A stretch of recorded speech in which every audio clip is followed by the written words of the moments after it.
All right, you ready for this? We're going deep, like deep into the brain of tech's golden boy, Sam Altman. Mm-hmm. But this ain't no ordinary Wikipedia bio. No, sir. We're talking about the psyche here, man. The stuff under the hood that makes this guy tick. Like, ever just look at him and think, what's going on in there? He's a fascinating case study, isn't he? That restless energy, almost like he's got a sixth sense for predicting the next big thing. I mean, this is a guy who dropped out of Stanford to start a location-based app before smartphones were a thing. Before. It was I like don't- a walking, talking crystal ball, I swear. It's uncanny. Or maybe it's just like a hyper-developed instinct for where the puck's going to be, you know, Yeah. like Gretzky said. Hmm.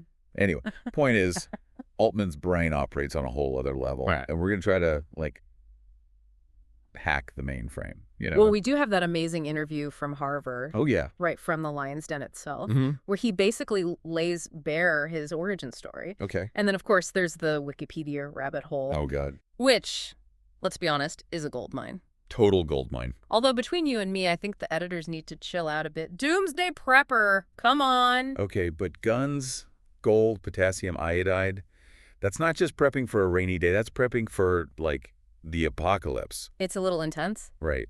What does that tell you about his worldview? It suggests a certain, shall we say, awareness of the fragility of things, Oh, yeah. the potential for chaos. Yeah. And maybe, just maybe, a subconscious desire to be prepared, to be in control when everything else is falling apart. Control, yes. Total control freak. Right. But, like, a benevolent one, Okay. right? I mean, he wants to save the world with AI, not destroy it.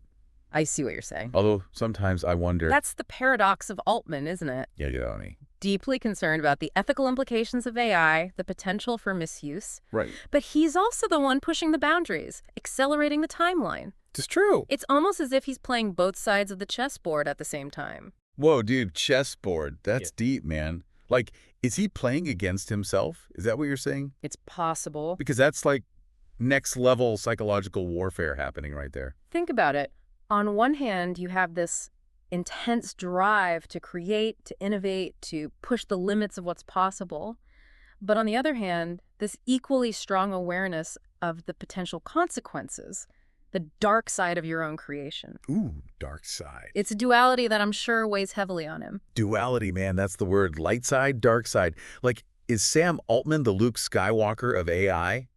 Or is he more like Darth Vader in a Patagonia vest? I think the jury's still out on that one, Oh, but yeah. the comparison is apt. Right. There's a certain, I don't know, messianic quality to Altman, this belief that he's not just building a company, but shaping the future of humanity itself. And he's got the billions to back it up, too. Microsoft throwing money at him like it's going out of style. Which, let's be honest, it kind of is. True. That's a whole other deep dive, though. Another time. Yeah, the point is, Altman has access to resources that most people can't even fathom. And he's using them to build what he believes is the future. But is it our future, too? That's the question, right? Right. Because AI, it's not like some app you delete when you get bored with it. This stuff is existential, man. It has the potential to change everything. It's like we're all just like NPCs in the video game of Sam Altman's life, man. And the game just keeps getting wilder, right? Tell me about it. I mean, this whole OpenAI saga. Don't even get me started. That's right. It's like Shakespeare meets Silicon Valley. Right. Like a Shakespearean tragedy, but with less tights and more lines of code. The betrayal, the ouster, the triumphant return. It's crazy. Makes you wonder if there isn't some screenwriter AI lurking behind the scenes, crafting this whole narrative. Oh, meta. But also, maybe, like, what if getting fired was all part of the plan? A calculated risk. Yeah. To solidify his power, to rally support. Exactly. It's cunning. Machiavellian, even. Machiavellian. Yeah. More like Altmanian, am I right? This is a guy who's playing 3D chess while we're all stuck on checkers. And in this game of chess, the stakes are astronomical. We're talking about the future of intelligence itself. It's true. It's true. And, like, the thing is, even Altman, he doesn't have all the answers, right? Right. He's grappling with the same questions we are. Like, what happens when we create something smarter than us? Exactly. How do we control it? This whole AI alignment thing, it just seems kind of, I don't know, shaky. It's a big ask. Yeah, like, we can't even get people to put down their phones long enough to have, like, a conversation. Right. And we think we're going to teach a superintelligence our moral code. It's a daunting task, no doubt. It's laughable, is what it is. But I think Altman recognizes that, He talks about the need for collaboration, open dialogue, a global conversation about the future of AI. Sure, sure, but how do we even start that conversation? Most people can barely understand how their iPhone works, True. let alone artificial neural networks. It's all ones and zeros to them. Right, but those ones and zeros have the potential to, like, reshape reality as we know it. It's true. That's true. And that's why it's so important to bridge that gap, Okay. to find a way to make these complex concepts, accessible, relatable. Relatable, like, hey, your grandma's Roomba. That's basically a baby AI. Maybe not in those exact words.